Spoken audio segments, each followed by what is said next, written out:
The moment comes quietly. Your shoulders drop. Your breath goes shallow. You have prayed. You have asked. You have repeated the words. And nothing has shifted. Not because God is absent. Not because you lack faith. But because the truth you were told would set you free has never been fully explained to you. Not the way it actually works. Most people hear, "The truth shall set you free," and assume it means learning the right doctrine, adopting the right beliefs, or correcting the wrong ones. They treat it as an intellectual transaction. Get the right information, receive the right results. And so they study more, they memorize more, they argue more. But the freedom never comes. Because that is not the truth Jesus was pointing toward. Joel Goldsmith spent decades teaching that this single phrase contains the entire map of mystical Christianity, and that nearly everyone reading it is looking at it upside down. The truth he spoke of is not a set of ideas you adopt. It is a living reality you recognize. And recognition, as you are about to discover, operates through an entirely different faculty than the thinking mind. What you will explore in this video is not a new belief system. It is an invitation to stop carrying the weight of the old one, and to let the truth that has always been present in your own consciousness finally do what it has always been capable of doing. To understand what Joel meant by truth, you first have to understand what he meant by bondage. Because freedom only makes sense in contrast to what is binding you. And according to Goldsmith, what binds most people is not sin, not weakness, not lack of discipline. It is a case of mistaken identity, a deeply embedded belief about what you fundamentally are. From childhood, you have been conditioned to experience yourself as a separate self, a person who sometimes connects to God and sometimes does not, a person who must earn healing, who must qualify for abundance, who must work hard enough, pray long enough, and believe deeply enough before divine power will respond. This conditioning is so thorough that most people never question it. It feels like reality, but Joel called it the lie, the central fiction that all human suffering is built upon. The truth that sets you free, in Goldsmith's framework, is the truth of your actual identity, not who you were told you are, not who your fears say you are, but who you are in the silence before any thought about yourself arises. That identity is not separate from God. It has never been separate, and no circumstance in the outer world has ever changed that, regardless of what appearances have suggested. This is where the liberation begins, not in a new idea, but in a direct encounter with what is already true. There is a reason Joel Goldsmith returned to this phrase again and again throughout his career. The truth shall set you free is not a promise for the future. It is a description of what truth does the moment it is genuinely known, not believed, not hoped for, known. The way you know the sun is shining when you step outside and feel its warmth directly on your skin. Joel made a distinction that most spiritual teachings blur past too quickly. He differentiated between knowing about truth and knowing truth. Knowing about truth means you can describe it, quote it, teach it to others. Knowing truth means something has shifted at the level of consciousness itself. The shift is often quiet. It rarely announces itself with drama, but its effects are unmistakable because what was heavy becomes light and what was impossible begins to yield. This distinction matters because it tells you exactly where to direct your practice, not toward accumulating more spiritual knowledge, not toward perfecting your vocabulary of metaphysical concepts, but toward the specific inner movement that takes you from reading about the ocean to actually standing in it, feeling the current move around you, knowing you are not separate from the water. The technique for making that shift is what this entire teaching is built upon, and it is simpler and more immediate than anything you have been taught to do. Joel's approach to this truth was not theoretical. He worked with real people, people facing illness, financial collapse, broken relationships, and deep despair. And what he found, consistently, was that the transformation did not begin when people tried harder. It began when they stopped the internal argument with appearances, stopped demanding that the outer situation change, and turned their full attention inward to what was already true. He called this recognition, not affirmation, not declaration. Recognition, the act of acknowledging a reality that already exists rather than trying to create one that doesn't yet. The difference is enormous. Affirmation works from scarcity. You repeat what you want to be true because you are afraid it isn't. Recognition works from abundance. You rest in what is already present, because nothing real needs to be manufactured. This shift from striving to recognizing is the heart of what it means to know the truth the way Joel Goldsmith knew it, and it is available to you right now.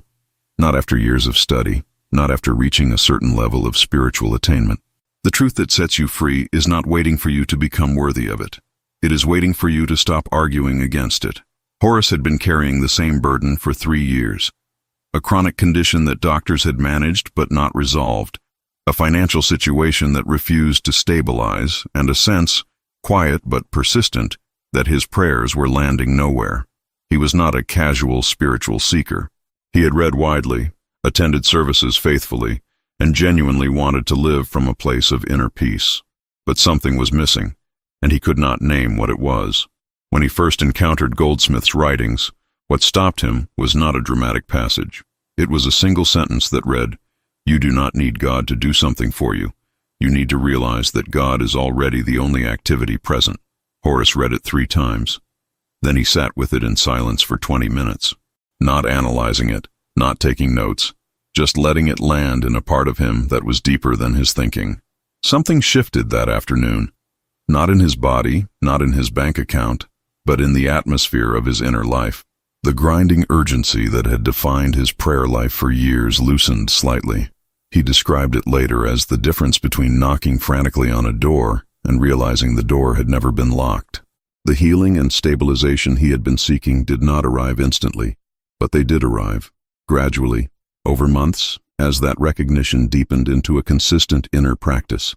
Lillian's story moved in a different direction. She came to these teachings not through illness, but through grief, the kind that hollows a person out so completely that even simple daily tasks feel performed from a great distance. She had lost someone central to her life, and the spiritual framework she had relied on previously offered comfort but not transformation. She could recite truths about eternal life. She could affirm that love never dies, but she was still hollow. What Goldsmith's teaching gave her was not a new comfort. It was a completely different relationship with the silence she had been dreading. Joel taught that in the silence, you do not find an absence. You find a presence that was always there, simply drowned out by the noise of mental activity. Lillian began practicing that silence deliberately, 10 minutes each morning, sitting not to feel better, but simply to let consciousness rest in what is true beneath the grief. The transformation was not instant, and she would not describe it as painless. But over weeks, something she could only describe as a thread of warmth began to run through the hollow places, not filling them with distraction, actually warming them. The grief did not vanish, but it changed quality, from something that defined her to something she was moving through. She credited not words or affirmations, but the consistent practice of recognizing what was still whole beneath everything that had broken.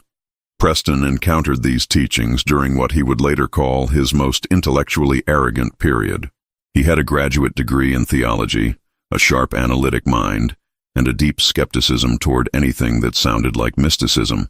He picked up one of Goldsmith's books, expecting to find sentimental spirituality dressed in philosophical language.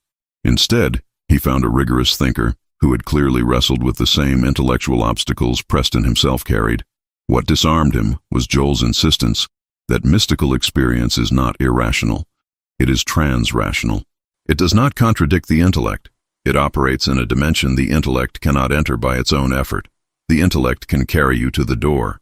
It can understand why the door matters, but it cannot open the door by thinking about it. Only by releasing the thinking, even briefly, does consciousness step across the threshold. Preston spent several months resisting this. Then one evening, in the middle of a particularly unproductive bout of analytical prayer, he simply stopped. Not as a technique, out of exhaustion. He sat in the stillness for perhaps 3 minutes, and in those 3 minutes something he had been reading about for 20 years became, for the first time, experiential. He felt, not thought, the truth of his own completeness. It did not last long, but it was enough to make everything that followed possible. These 3 stories share something important. None of these people experienced transformation through perfect practice or flawless understanding. Horace had years of faithful effort that seemed to go nowhere. Lillian had genuine grief that affirmations could not reach. Preston had intellectual resistance that took months to soften. What each of them finally encountered was not a reward for getting it right. It was a grace that met them in the gap between their striving and their surrender. This is one of the most consistent patterns in Joel Goldsmith's recorded work. Transformation rarely arrives at the height of effort. It arrives in the moment when effort pauses, when something in you stops performing spiritual practice and simply rests in what is already true. That pause is not laziness. It is the most precise thing you can do. It is what Joel called abiding in the Word, not repeating it, not demanding results from it, but letting it be more real to you than the appearance that contradicts it. This is available to you regardless of how long you have been seeking, how many approaches you have already tried, or how complicated your circumstances appear right now. The truth that sets you free does not require a clean starting point. It only requires this moment, and the willingness to let recognition be enough. If these stories speak to something real in your own experience, like this video to help others find these teachings, subscribe for more Joel Goldsmith wisdom every week, and comment below. Which of these 3 journeys resonated most with where you are right now? Recognition is the central practice, but Joel Goldsmith taught several complementary tools that deepen and stabilize it over time. The first of these is what he called impersonalization, and it is one of the most practically powerful shifts available to anyone working with these teachings, especially in the early stages when the mind still defaults quickly back to anxious analysis. Impersonalization means refusing to locate a problem in a person, including yourself. When you see illness, you do not say, "This person is sick." You say, "This appearance of sickness is not the truth of this person's being." When you see lack, you do not say, "This person does not have enough." You say, "This appearance of lack is not the reality of divine supply." You are not denying that something uncomfortable is present. You are refusing to give it the status of ultimate truth by assigning it to an identity. This practice sounds simple, and in one sense it is, but it runs directly against the mind's habitual tendency to solidify problems by labeling them. The moment you say, "I am sick," you have handed the problem a passport. You have given it a permanent address inside your identity. Impersonalization is the act of withdrawing that passport, not through denial, not through spiritual pretense, but through the recognition that no condition has the authority to define what you fundamentally are. This is not philosophy. It is a practical tool with measurable effects on how consciousness responds to difficulty. The second complementary tool Joel taught is what he called Nothingization, and the name itself is instructive. Nothingization is the practice of consciously withdrawing reality from the appearance of a problem, not fighting it, not trying to replace it with a better appearance, simply recognizing in the clarity of spiritual awareness that it has no actual substance behind it. Joel was careful to explain that this is not about dismissing human pain or pretending suffering doesn't affect people. The person experiencing the problem feels it fully and deserves compassionate presence, not spiritual bypassing. What Nothingization addresses is the metaphysical question, does this problem have a source in divine reality? And the answer, from the standpoint of spiritual truth, is no. God does not author disease. God does not create lack. God does not generate conflict. Whatever has those qualities has no divine backing, and without divine backing, it has nothing sustaining it. When you hold that recognition steadily, not as a verbal formula, but as a genuine inner knowing, you are withdrawing the energy that appearances feed on. This is slow work, especially in the beginning. Weeks of practice may produce modest results. Months of practice produce something more substantial. But the direction of movement is consistent for those who stay with it. And that consistency is its own form of evidence that the practice is touching something real. The third tool is spiritual listening, and Joel considered this perhaps the most important of all. Not because it produces the fastest results, but because it is the one practice that keeps you oriented in the right direction, regardless of what the outer situation is doing. Spiritual listening means carving out time each day to be genuinely available to divine communication, not to receive specific answers to specific questions, but to maintain an open, receptive quality of consciousness. Most people approach prayer as transmission. They have something to say to God, a need, a request, a confession, a gratitude list. Spiritual listening inverts this. You come to the silence with nothing to transmit.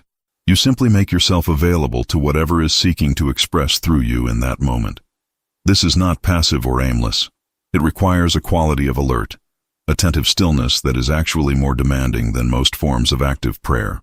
What Joel reported, and what countless practitioners of his work have confirmed, is that this listening produces a quality of inner knowing that cannot be manufactured by thinking. Not visions, not voices, not dramatic experiences. Simply a settling, a sense of rightness, a clarity about the next step that arrives not from analysis, but from somewhere prior to analysis. Over weeks and months of this practice, it builds a foundation of inner stability that outer circumstances lose their power to shake. These three tools, impersonalization, nothingization, and spiritual listening, are not separate practices to be rotated through on a schedule. They function as a unified field of awareness. When you impersonalize a problem, you naturally create space for nothingization. When you withdraw reality from the appearance, you naturally find yourself more available to the silence. And in the silence, recognition deepens, which makes impersonalization more genuine the next time it is needed. Joel described this as a self-reinforcing spiral. Each tool feeds the others, and together they cultivate a quality of consciousness that is increasingly stable, increasingly free from the automatic terror that most people feel when circumstances go wrong. This does not mean the practitioner becomes indifferent to life. It means they develop what Joel called the ability to look at appearances without being hypnotized by them, to see the storm without mistaking it for the weather of eternity. Delia, who had practiced these three tools for about 8 months, described it this way. Things still happened that she didn't want, but they stopped feeling like verdicts. They became situations to meet from a grounded place rather than crises that defined her standing with God. That shift, from verdict to situation, is one of the most significant freedoms available through these teachings. And it is built not in a weekend, but across consistent daily practice that accumulates quietly over time. Here is the challenge that no one talks about enough: the gap. The gap is the period between when you begin practicing these tools sincerely and when you begin to see consistent evidence of their effect. For some people that gap is weeks, for others it stretches into months. And in that gap, the mind will mount a very persuasive case that nothing is working, that you are doing it wrong, that this approach simply doesn't apply to your particular situation. Joel was honest about this in his writings. He never promised that spiritual practice would produce quick, neat, predictable results. He taught that the nature of consciousness work is that it often deepens beneath the surface long before anything visible shifts above it. Like a tree establishing roots in winter, nothing shows above ground, but underground, the system is organizing itself for everything that will come later. The absence of visible results during this period is not evidence of failure. It is simply what the early stages look like. What makes the gap dangerous is not the absence of results. It is the interpretation the mind places on that absence. If you decide the silence means you are not measuring up, you will likely abandon the practice just before the shift arrives. The single most important thing Joel taught about persisting through the gap is this: do not practice in order to produce an experience. Practice in order to remain available to what is already true. The moment you make the experience the goal, you have reintroduced the striving that the practice is designed to dissolve. The second major obstacle is what Joel called the pull of appearances. Even practitioners with years of experience describe moments when the outer situation becomes so loud, so insistent, so physically present that the inner truth simply cannot compete. A medical diagnosis spoken in a clinical room, a financial statement that shows nothing left, a relationship that has reached a wall. In those moments, the appearance is not subtle. It is right in front of you, three-dimensional, demanding to be treated as the final word. Joel's teaching here was precise and compassionate. He did not say, ignore the appearance and pretend it isn't there. He said, take all necessary practical action in the world and simultaneously refuse to grant the appearance authority over your spiritual identity. These two movements are not contradictory. You see a doctor and you practice recognition. You take practical financial steps and you practice nothingization. You have the difficult conversation and you practice impersonalization. The outer action and the inner work proceed together. What he warned against was the tendency to collapse the inner work the moment the outer situation gets serious, as though spiritual practice is only valid during mild difficulties and must be suspended during real crises. In fact, he taught the opposite. The real crises are precisely when the practice matters most, not because it guarantees a specific outcome, but because it keeps your identity anchored in something the crisis cannot touch. And from that anchor, You respond more clearly, more wisely, and with more genuine power. Morris had been practicing these teachings for about a year when the worst period of his professional life arrived. His business, which he had built over 15 years, faced a combination of circumstances that looked, from every external angle, like collapse. His first response was exactly what Joel had warned against. He abandoned his morning practice because he was too busy managing the crisis. He stopped sitting in the silence because the silence felt like avoidance when things were so urgent. 3 weeks into that pattern, he recognized what he was doing. Not through a dramatic insight, through simple exhaustion. He was handling everything on his own nervous system, with no access to the deeper steadiness the practice had been building. He returned to the silence one morning, not with confidence but with desperation. He sat for 20 minutes. Nothing spectacular happened, but he left the silence with a quality of clarity he had not had in weeks. Over the following months, some of what he feared did occur. Some did not. The resolution was not the miracle of everything being saved exactly as it had been. It was something more durable. The discovery that he could meet hard realities without losing the thread of his deeper identity. That thread, once found, changed how he made decisions, how he treated the people around him, and ultimately, how the situation evolved. His story is not one of instant rescue. It is one of grounded navigation, which Joel always considered the deeper evidence of genuine spiritual work. The obstacle that is perhaps least discussed but most universally experienced is the sense of spiritual loneliness. The feeling that you are practicing in isolation, that no one around you understands what you are doing or why, and that the inner life you are cultivating has no reflection in your external world. This feeling can be more corrosive than any visible problem because it operates silently, slowly eroding the motivation to continue. Joel's response to this was both practical and profound. On the practical level, he consistently encouraged seekers to find even one other person with whom they could share the practice, not to build a congregation or a study group necessarily, simply to have one genuine conversation partner who understood the terrain. Even a single authentic connection with someone else moving in the same direction can sustain a practice through years of apparent solitude. On the deeper level, Joel taught that the experience of spiritual loneliness is itself an appearance, and one of the most seductive ones because it feels deeply personal. The truth is that consciousness, in its divine nature, is never isolated. It is always in contact with its source. The sense of isolation is what happens when the surface mind loses its grip on that truth. The practice of returning to the silence dissolves that sense, not by providing external company, but by restoring the inner contact that makes aloneness feel full rather than empty. If these tools and honest accounts of real obstacles are helping you understand what the practice actually requires, like this video to support this content, subscribe for more teachings that go this deep, and comment below.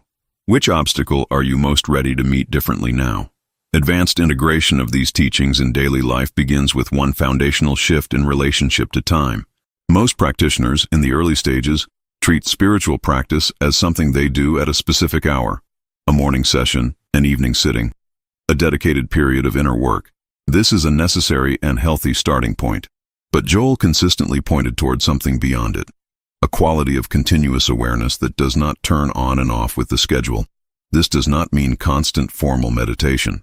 It means developing what contemplative traditions have long called a background of awareness, a quiet recognition running beneath all activity that what you are, in truth, is not threatened by what you are doing, managing, or experiencing in the foreground.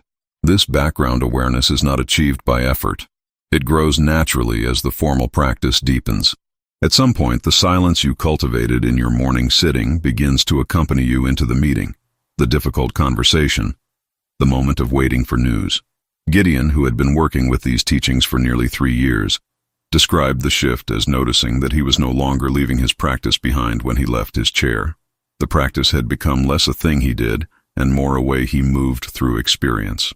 He still kept his formal morning time, not because he needed to, but because it continued to refresh something. But the boundary between practice time and ordinary time had become increasingly porous. That porousness is itself a sign of genuine integration. The relationship between these teachings and professional life is one of the most practical and sometimes most challenging areas of integration.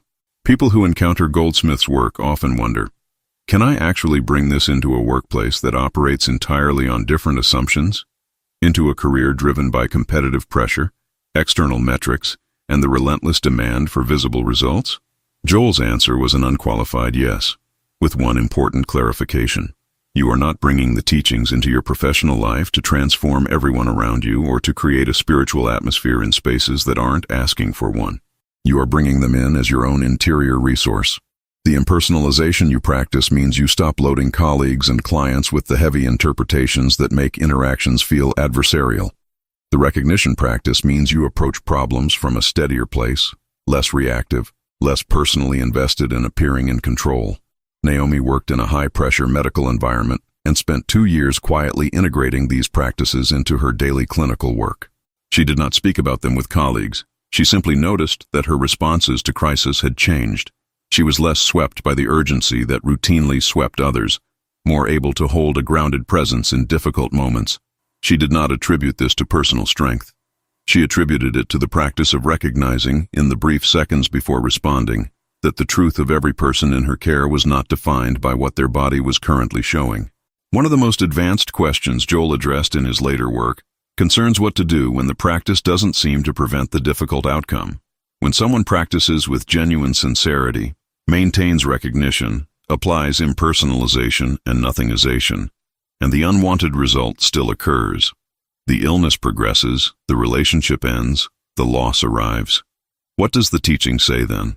Joel's answer was careful and important. He never taught that correct spiritual practice guarantees specific outcomes in the outer world. What he taught is that spiritual consciousness changes how you move through whatever occurs, and that change is itself the deepest freedom the teaching offers. The person who loses something and retains their sense of inner wholeness has experienced something more significant than the person who kept the thing and remained spiritually fragile throughout. This is not a comfortable teaching. It requires honesty about the distinction between what you are practicing for and what the practice actually delivers. You are not practicing to control outcomes. You are practicing to remain whole regardless of outcomes, and in that wholeness, to respond to whatever arises with more wisdom, more compassion, and more genuine effectiveness than the reactive, frightened version of yourself would have managed. That is the freedom the truth delivers. And it is, ultimately, a greater freedom than any specific circumstance could either grant or remove. The integration of these teachings into intimate relationships is perhaps the most quietly demanding application of everything Joel taught. It is relatively straightforward to maintain a practice in solitude. It is considerably harder when another person, someone you love, someone whose pain affects you directly, is present with their own struggles, their own reactivity, their own patterns that sometimes collide with yours. Joel was clear that you cannot practice on behalf of another person without their willingness. You cannot impersonalize someone else's problem in a way that bypasses their own process. What you can do is refuse to be pulled into the hypnosis of their difficulty. When someone you love is frightened or suffering, the most powerful thing you can offer is not advice, not urgency, not the projection of your own anxiety onto their situation.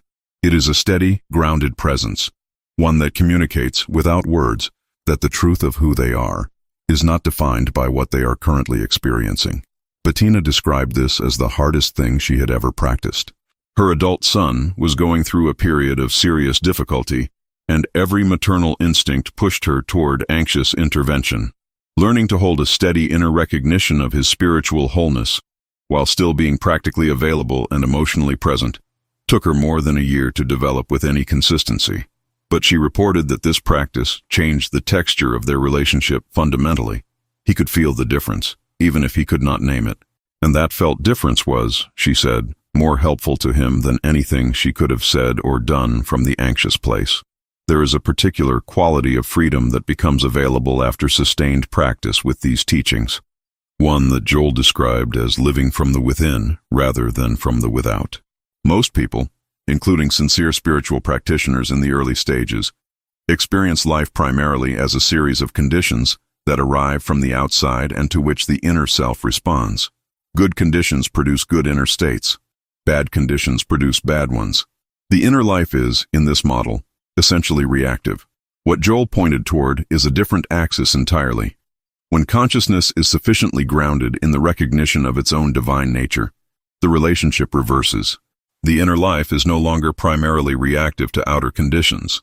It begins to be generative of them, not in the sense of magical thinking or the law of attraction as popularly understood, but in the deeper sense that a consciousness anchored in wholeness naturally makes different choices, moves differently in space, draws different responses from people and situations, not because it is forcing outcomes, but because it is genuinely operating from a different level of reality.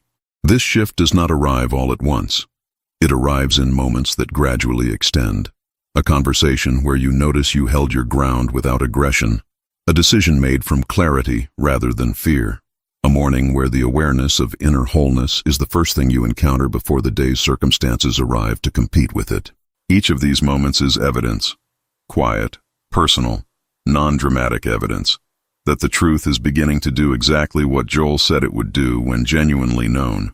The final phase of this transformation involves what Joel called the dissolution of the personal sense. And this phrase requires careful handling because it is easily misunderstood. He was not teaching the annihilation of personality, the erasure of individuality, or the kind of spiritual bypassing that uses transcendence as an excuse to disengage from human life. What he meant is more precise and more liberating than any of those misreadings. The personal sense, as Joel used the term, is the constant background anxiety that comes from believing you are a separate self who must secure its own survival, manage its own image, protect its own interests, and justify its own worth.